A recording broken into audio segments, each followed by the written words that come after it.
नमस्कार। अंतर्राष्ट्रीय योग दिवस की पावन वेला पर प्रस्तुत कर रही हूँ एक कविता जिसका शीर्षक है योग महिमा। प्रस्तुत है।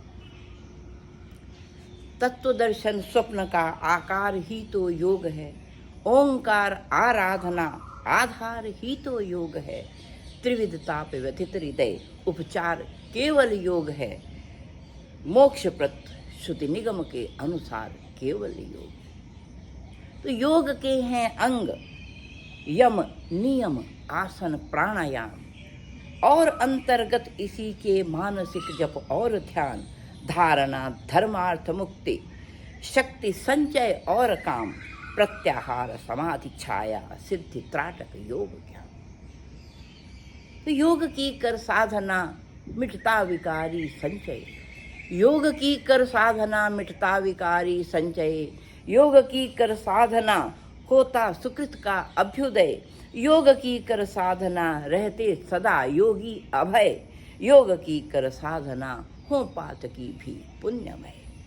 तो योग है वह ध्यान, योग है वह ध्यान जिससे मोह नाते टूटते, योग है वह तान जिससे नाद अनहत फूटते, योग है वह ज्ञान योगी परम आनंद लूटते, योग है वह ज्ञान जिससे जगत बंधन टूटते। तो दंभ मद कौरव दलन दल सकल पारथ योग है, वासनाओं के दमन को स्वयं समर्थ योग है, मनस संयम के लिए सीधा सुगम पथ योग है, गंग सुकृत हित तपस्वी सम भगीरथ योग है।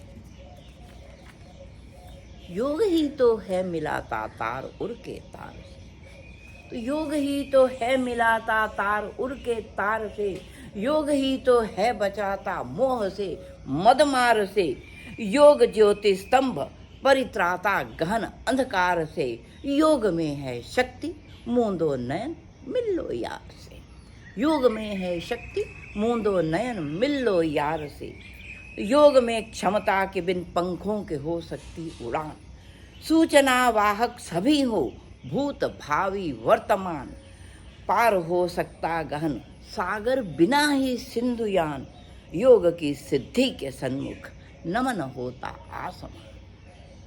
योग साधन से सुलभ है सहज ही सुख के भंडार। क्या उपलब्धि हो सकती है योग से, बताया है।